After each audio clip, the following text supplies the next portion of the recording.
Hello guys, कैसे हैं आप सब लोग। तो हम आज बात करने वाले हैं फार्माकोलॉजी थर्ड, जो कि यह एक 6 सेमेस्टर का सब्जेक्ट है। हम आज बात करने वाले हैं इसकी यूनिट नंबर फर्स्ट की। इसमें हम डिस्कस करेंगे अस्थमा के बारे में। अस्थमा क्यों हो जाता है, कैसे हो जाता है, पूरा सिलेबस के अकॉर्डिंग फुल क्लियर करेंगे। इसके वीडियो जो होंगे वह पार्ट वाइज होंगे।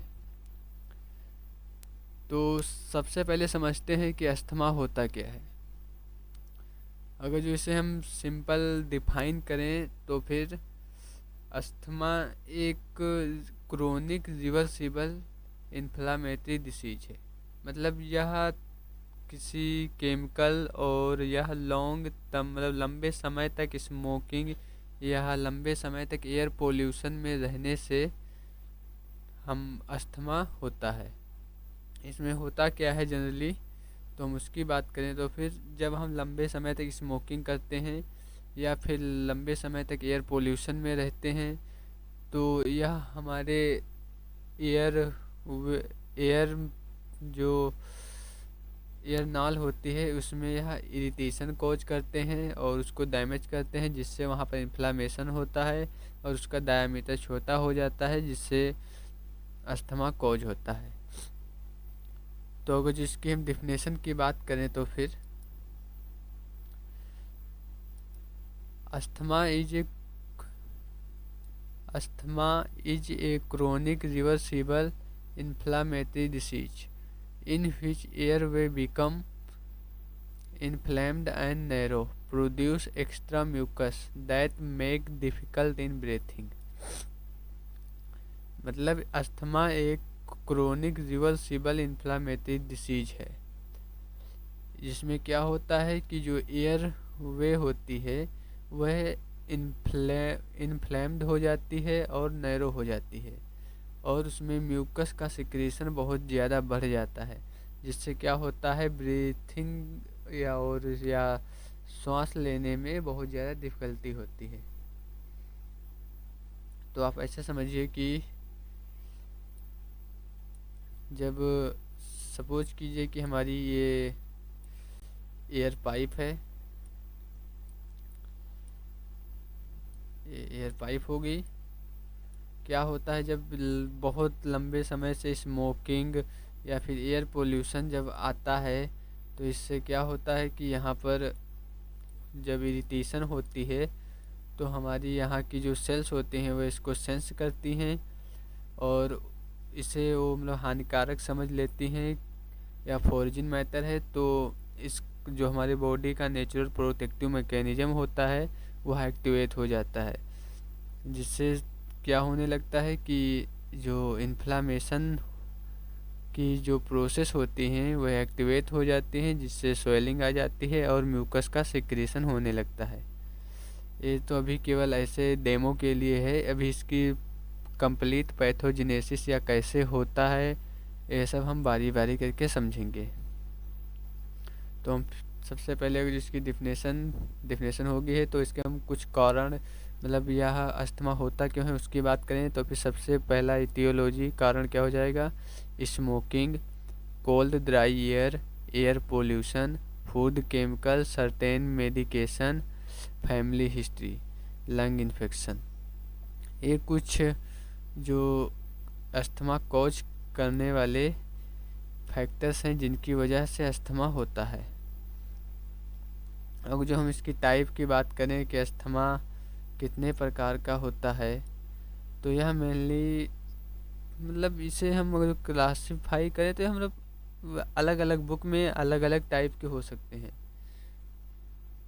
तो हम सबसे पहले बात करते हैं एक्सटेंसिव अस्थमा के बारे में। एक्सटेंसिव इसके नाम से है कि यह एलर्जेंस के मतलब जो बाहर से एलर्जेंस आते हैं उनकी वजह से होता है। Occur due to allergens. Allergens के एग्जांपल देखें, जैसे कौन से एलर्जन होते हैं, डस्ट हो जाएगा, पोलन, यहाँ पर स्पेलिंग मिस्टेक है, यहाँ पर यल होगा। पोलन एनिमल, जो एनिमल का पोलन होता है उससे, और डेंडर, और फूड एलर्जेंस, जो फूड के एलर्जेंस होते हैं। ऐसे मतलब आप समझिए कि ऐसा भी ऐसा कोई भी सब्सटेंस जो एयरवे में एलर्जिक रिएक्शन कॉज करेगा, उसके कारण से होता है। तो हम अगर इसकी सिंपल मैकेनिज्म की बात करें तो फिर जब क्या होता है मैकेनिज्म, जब हमारे शरीर में कोई एलर्जेंस इंटर करता है,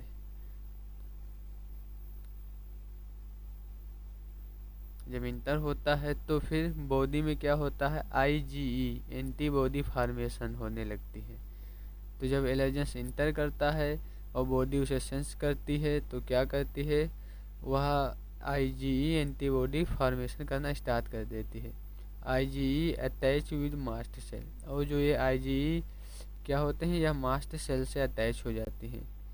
और व्हेन जब मास्ट सेल से अटैच हो जाती हैं तो जब यही एलर्जन दोबारा इंटर करते हैं हमारे बॉडी में तो मास्ट सेल एक्टिवेट हो जाती हैं। क्या हो जाती है, मास्ट सेल एक्टिवेट। और जब एक्टिवेट होती हैं तो इनमें कैल्शियम इंटर होने लगता है, और जब कैल्शियम इनके अंदर इंटर होता है तो यह ब्लास्ट हो जाती हैं।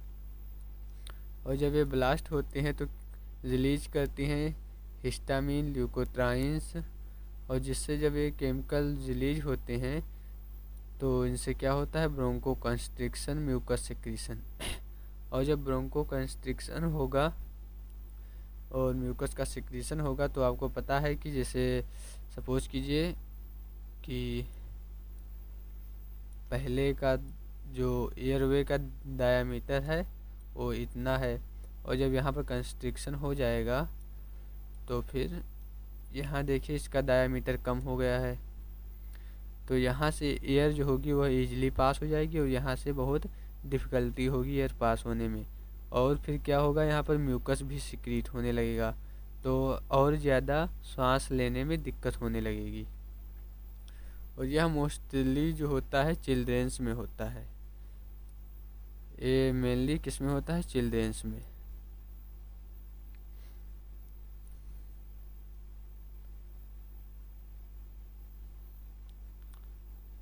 अब अगर जो बात करें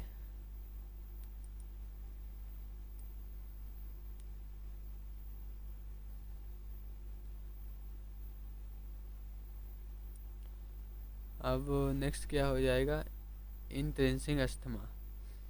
इंट्रेंसिक का मतलब होता है कि यह एलर्जेंस के कारण नहीं होता है, मतलब कुछ जैसे एयर में जो केमिकल्स पोल्यूशंस होते हैं होता ही उनसे है, पर इसमें मतलब एलर्जी कुछ रिएक्शन एलर्जी रिएक्शन कॉज नहीं होती हैं।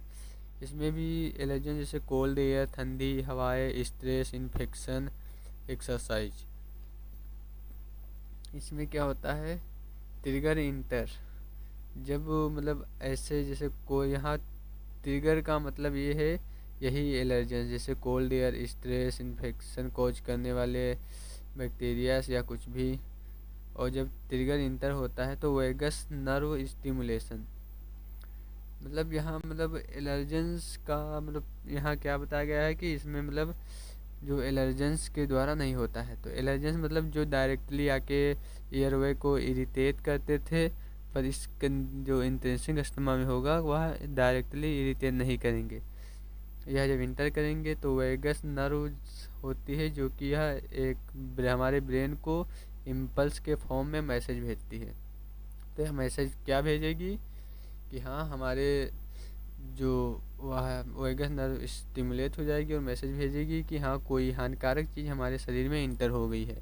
तो पैरासिम्पैथेटिक नर्वस सिस्टम जो होता है वह एक्टिवेट हो जाएगा, और जब ये पैरासिम्पैथेटिक नर्वस सिस्टम एक्टिवेट होगा तो क्या करेगा, एसिटाइल कोलिन को रिलीज करेगा। और आपको पता ही है कि एसिटाइल कोलिन क्या करता है, जब ये अपने रिसेप्टर से बाइंड होगा तो फिर जो ब्रोंकियल स्मूथ मसल होंगी उनको कंस्ट्रिक्शन करा देता है, और जब ये कंस्ट्रिक्शन हो जाएंगी तो वो जो एयरवे का डायामीटर होगा वह कम हो जाएगा, और जिससे सांस लेने में बहुत ज़्यादा प्रॉब्लम होने लगेगी। और नेक्स्ट टाइप है ड्रग इंड्यूस्ड अस्थमा।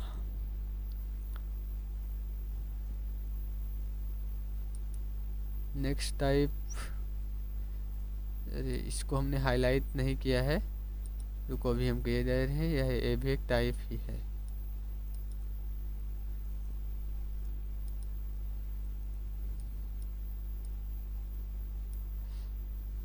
अभी हाईलाइट हो रहा है, ड्रग इंड्यूस्ड अस्थमा। तो नेक्स्ट टाइप है ड्रग इंड्यूस्ड अस्थमा, मतलब इस जो इसके नाम से है कि यह एक किसी जो कुछ ऐसी ड्रग होती हैं जो कि अस्थमा अटैक का कारण बनती हैं। वही चीज़ है कि it occur due to some drug, जैसे एस्प्रिन हो जाएगी,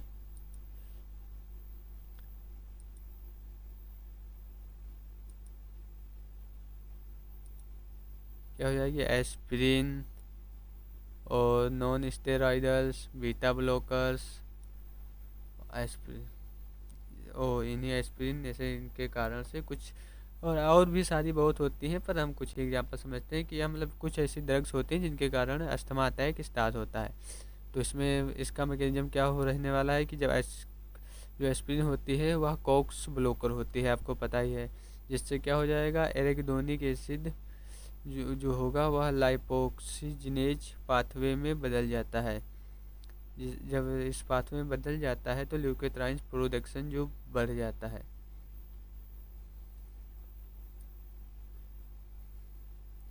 और जब ल्यूकोट्राइन्स का प्रोडक्शन बढ़ जाता है तो आपको पता ही है कि ये भी क्या करती हैं, ल्यूकोट्राइन्स भी जो इन्फ्लामेशन कोज करती हैं और इसका डायमीटर कम कर देती हैं।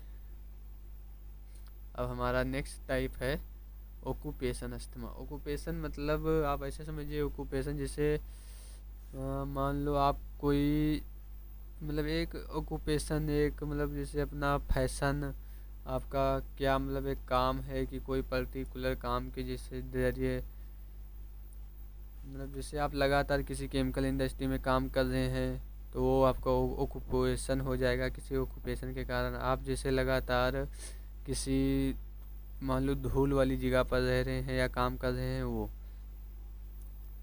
तो इसमें भी क्या होगा, इसमें भी जो धूल कण केमिकल इंटर होंगे, और जब वो इंटर होंगे आपकी एयरवे में तो यहाँ पर इरिटेशन कोज करेंगे, जिससे क्या हो जाएगा कि आईजीई सेल का फॉर्मेशन होगा, और जब वो मास्ट सेल पर अटैच हो जाएंगी और वह मास्ट सेल को एक्टिवेट कर देंगी, जिससे क्या हो जाएगा, ये मास्ट सेल है सपोज कीजिए, जब ये एक्टिवेट हो जाएंगी तो यहाँ से कैल्शियम का इन्फ्लेक्स बढ़ जाएगा। जब यहाँ पर कैल्शियम अंदर आने लगेगा तो यह ब्लास्ट हो जाएंगी, और जैसे ही यह ब्लास्ट हो जाएंगी तो यहाँ से कुछ मेडिएटर रिलीज हुए आएंगे, जिससे ल्यूकोट्राइन्स, हिस्टामिन, तो यह सब एलर्जी कॉन्स्ट्रिक्शन और इन्फ्लामेशन कोज करेंगे।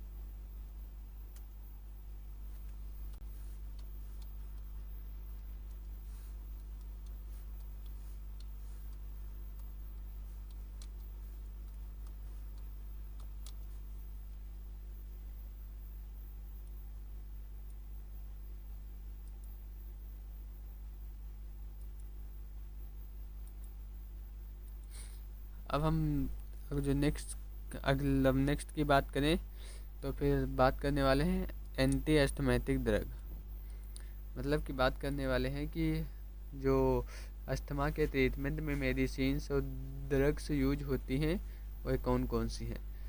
तो हम मतलब जो इसके गोल, मतलब इसके मैकेनिज्म एक्शन के आधार पर इसको हम मेनली दो क्लासेस में डिवाइड कर सकते हैं। मतलब जो एंटी एस्थमेटिक ड्रग होगी वह क्या करेंगी, तो इनका सबसे पहला काम क्या होगा कि अस्थमा में क्या हो रहा था कि जो ये एयर पाइप थी वह कॉन्स्ट्रिक्ट हो जा रही थी। मतलब क्या हो रही थी कि जो एयर पाइप थी, सपोज कीजिए कि जो यह एयर पाइप हो रही थी या कॉन्स्ट्रिक्ट हो जाती थी, तो सबसे पहले जो ड्रग होगी तो उसके लिए क्या होगा कि इसको यह डायलेट करें जिससे परफेक्ट डायामीटर हो जाए, और जो म्यूकस सिक्रीशन है उसको कम करें। और और क्या हो रहा था, इन्फ्लामेशन हो रहा था, इन्फ्लामेशन स्वेलिंग आ जा रही थी। जैसे आप इतना डायामीटर, सपोज कीजिए कि इतना डायामीटर नॉर्मल होता है, और जब यहाँ पर स्वेलिंग आ जाएगी, सपोज कीजिए इतनी स्वेलिंग आ गई, तो यहाँ पर डायामीटर जो होगा वह कम हो जाएगा। तो कुछ ऐसी ड्रग होंगी का यूज होना चाहिए जो कि स्वेलिंग को कम करें। तो फिर हम इसके गोल के बेस पर हम यह मेनली दो प्रकार की होती हैं। सबसे पहले ब्रोंकोडाइलेटर, मतलब यह क्या करेंगी, यह जो एयरवे होंगी उसका डायामीटर इंक्रीज कर देंगी। एंटी इन्फ्लामेटरी ड्रग जो कि इन्फ्लामेशन या स्वेलिंग को प्रिवेंट करेंगी। तो हम सबसे पहले बात करते हैं ब्रोंकोडाइलेटर की। ये क्या करती हैं, यह ब्रोंकियल स्मूथ मसल को रिलैक्स करती हैं। तो इसमें कौन सी ड्रग्स हो जाएंगी, बीटा एगोनिस्ट। मतलब बीटा एगोनिस्ट का मतलब समझिए कि जो बीटा होता है या बीटा रिसेप्टर होता है, या बीटा 2 एगोनिस्ट। इसका मतलब क्या होता है कि यह जो, मतलब ये समझिए इसे कि यह बीटा 2 प्रकार के रिसेप्टर होते हैं, बीटा 1 और बीटा 2।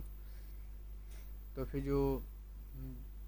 जो बीटा 2 होता है यह एयर नाल में प्रेजेंट होता है, और जब यह एक्टिवेट होता है तो क्या होता है, यह एयरवे को डायलेट कर देता है।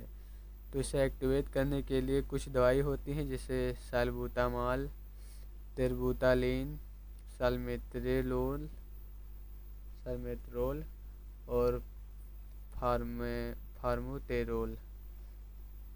एक कुछ ऐसी दवाइयाँ होती हैं जो कि इस पर बाइंड करेंगी और जो इसको एक्टिवेट कर देंगी, और जब यह एक्टिवेट होगा तो क्या होगा, जो एयरवे होगी उसको यह डायलेट कर देंगी। अब इसके मैकेनिज्म को समझते हैं। जो बीटा 2 रिसेप्टर होता है या जीएस कपल्ड होता है। जीएस कपल्ड का मतलब आप ऐसे समझिए कि जितने भी रिसेप्टर होंगे, चाहे जो रिसेप्टर हो, बीटा अल्फा, मतलब कोई भी, अगर जो जीएस कपल होगा, अगर जो वो स्मूथ मसल्स में प्रेजेंट होगा, क्या होगा कि जीएस कपल्ड होगा और स्मूथ मसल में प्रेजेंट होगा। तो जब वो एक्टिवेट होगा तो क्या करेगा, डायलेशन करेगा। तो जब यह एक्टिवेट हो जाएगा बीटा 2 रिसेप्टर, तो फिर एड्रेनलिन नाइलेज साइक्लेज एक्टिवेट हो जाएगा, जिससे सीएमपी इंक्रीज हो जाएगी और स्मूथ मसल रिलैक्स हो जाएगी। जो ये है activate beta 2 receptor adenylate cyclase activate cAMP increase या cAMP increase smooth muscle relax. तो यह जो है वो ये सब जो है बीटा 2 रिसेप्टर के मैकेनिज्म होता है उसका है। ये सब वही उस बीटा 2 रिसेप्टर का मैकेनिज्म ही है। अब नेक्स्ट ड्रग की बात करें तो फिर एंटीकोलिनर्जिक ड्रग। एंटीकोलिनर्जिक ड्रग क्या करती हैं, आपको पता ही होगा कि स्मूथ जो एयरवे का पाइप होता है उसमें भी कोलिनर्जिक रिसेप्टर प्रेजेंट होते हैं। कोलिनर्जिक रिसेप्टर आपको पता ही होगा, M1, M2, M3, M4, M5। जो M3 रिसेप्टर होता है यह मेनली एयरवे में प्रेजेंट होता है, और यह कौन सा पाथवे फॉलो करता है, GQ।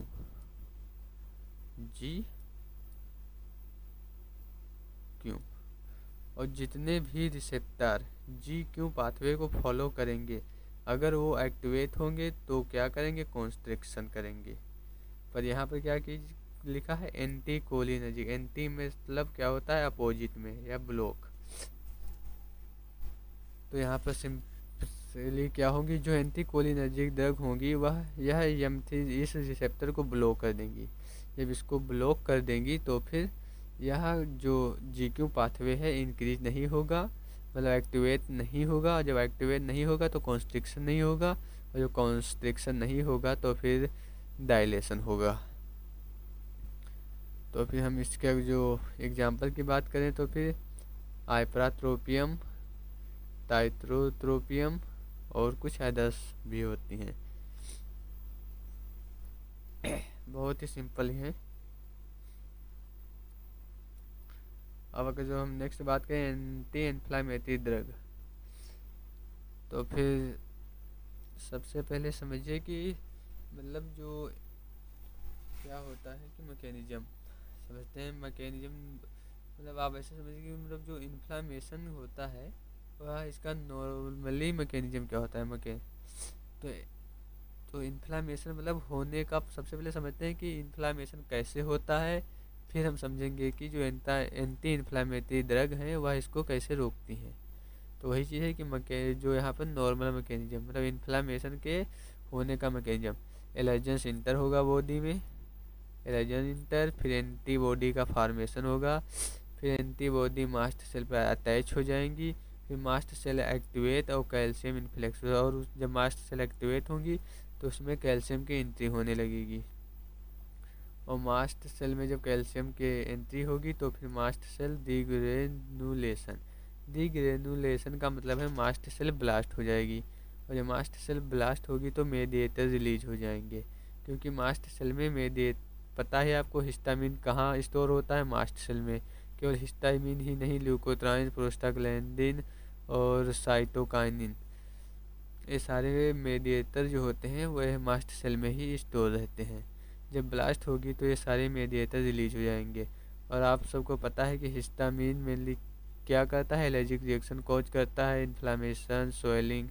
और ल्यूकोट्राइन, प्रोस्टाग्लैंडिन या आपको पता होगा कि यह पेन, फीवर इस सब के लिए भी कॉज करता है। तो जब यह ये सब रिलीज हो जाएंगे तो फिर ये रिस्पॉन्सिबल होते हैं इन्फ्लामेशन के लिए, जिससे क्या हो जाएगा, एयरवे कॉन्स्ट्रिक्शन हो जाती है। अब हम बात करते हैं